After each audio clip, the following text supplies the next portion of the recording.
Terima kasih Dr. Reza. Saudara-saudara selamat sore.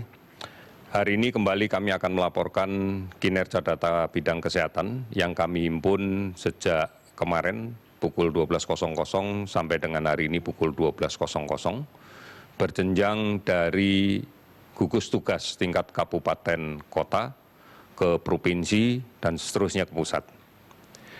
Spesimen yang telah kita periksa untuk hari ini adalah sebanyak 22.819, sehingga total spesimen yang kita periksa adalah 731.781 spesimen. Dari jumlah ini didapatkan hasil konfirmasi positif sebanyak 1.240, sehingga totalnya menjadi 51.427 orang. Kalau kita lihat sebarannya, hari ini Jawa Timur melaporkan kasus baru konfirmasi positif sebanyak 356 dan 193 sembuh. DKI Jakarta melaporkan 205 kasus baru dan 108 sembuh. Jawa Tengah 177 kasus baru dan belum ada laporan sembuh.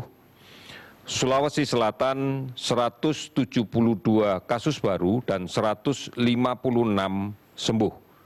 Kemudian Bali 49 kasus baru dan 73 sembuh. 19 provinsi hari ini melaporkan kasus di bawah 10 dan ada 7 provinsi yang melaporkan tidak ada penambahan kasus sama sekali. Namun yang menarik adalah beberapa provinsi melaporkan kasus sembuh lebih banyak daripada kasus baru. Sebagai contoh, Sumatera Utara hari ini melaporkan 14 kasus baru, 64 sembuh. Kemudian Banten 10 kasus baru dan 13 sembuh. Kalimantan Tengah 7 kasus baru dan 29 sembuh. Bengkulu 4 kasus baru dan 10 sembuh, Sumatera Barat 3 kasus baru 10 sembuh, Kepulauan Riau tidak ada kasus baru dan 18 sembuh, kemudian Kalimantan Barat tidak ada kasus baru dan 6 sembuh. Total sembuh yang kita dapatkan hari ini adalah 884 orang, sehingga total keseluruhan sembuh menjadi 21.333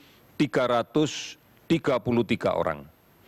Kasus meninggal hari ini 63 orang, sehingga total meninggal adalah 2.683 orang. 448 kabupaten kota di 34 provinsi telah terdampak COVID-19 ini. Kita masih melakukan pemantauan terhadap 38.381 orang dan pengawasan terhadap pasien dalam pengawasan sebanyak 13.506 orang. Saudara-saudara, kembali kami ingatkan bahwa menjaga jarak ini menjadi kunci di samping menggunakan masker. Ada beberapa hal yang beberapa ahli sudah mulai melakukan sebuah riset, sebuah kajian, bahwa di era adaptasi kebiasaan baru, maka ada beberapa titik yang berpotensi untuk bisa menjadi tempat sebaran baru.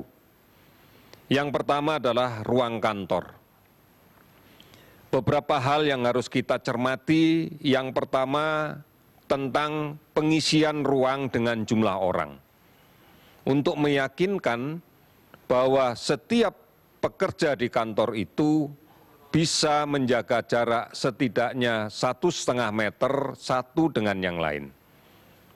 Kemudian yang kedua, dipastikan bahwa kontak yang lama ini akan berpeluang untuk terjadinya penularan. Oleh karena itu, maka menjaga jarak dan tetap menggunakan masker sepanjang berada di ruang pekerjaan, ini menjadi sesuatu yang mutlak kita lakukan. Kemudian mengatur ventilasi dan sirkulasi udara menjadi penting. diupayakan penggunaan pendingin udara diawali sebisanya, tidak sepanjang waktu, mungkin dimulai pada jam tertentu, dan diupayakan juga setiap hari udara diganti dengan udara segar yang berasal dari luar. Tentunya ini akan sangat dipengaruhi oleh desain ruangan, desain kantornya. Upayakan itu bisa kita lakukan termasuk ruangan-ruangan di rumah kita. Kemudian tempat yang kedua yang akan juga memiliki potensi untuk terjadinya penularan adalah di rumah makan, di restoran. Karena seringkali kita dihadapkan pada kepentingan yang sama dengan waktu yang relatif bersamaan. Sebagai contoh, jam makan siang. Ini akan dilakukan oleh semua orang dan banyak orang. Dengan kapasitas yang kemudian harus kita batasi, seringkali disiplin ini tidak bisa dipenuhi. Sehingga jarak satu dengan yang lain tidak bisa dijaga untuk lebih dari 1,5 meter. Ini adalah sesuatu yang harus kita perhatikan. Kemudian yang ketiga, yang memiliki juga potensi untuk terjadinya penularan adalah di sarana transportasi massal.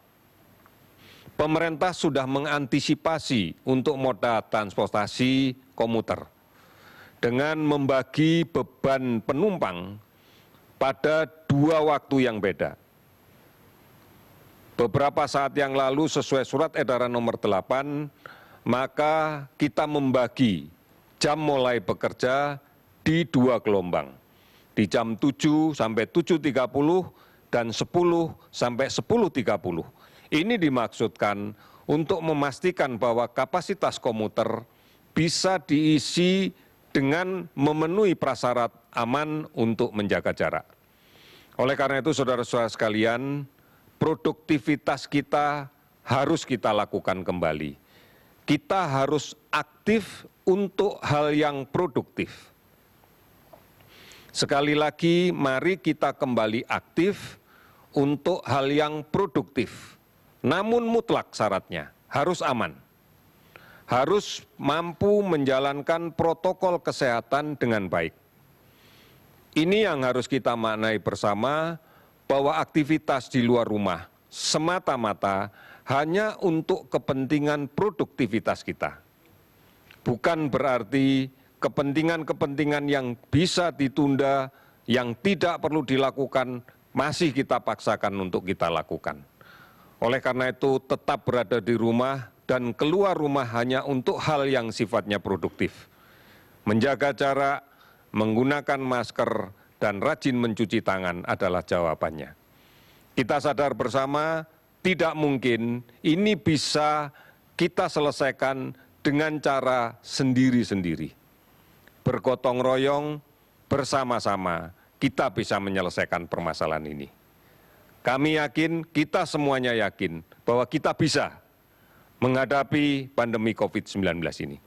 Kita bisa dan pasti bisa. Terima kasih, selamat sore.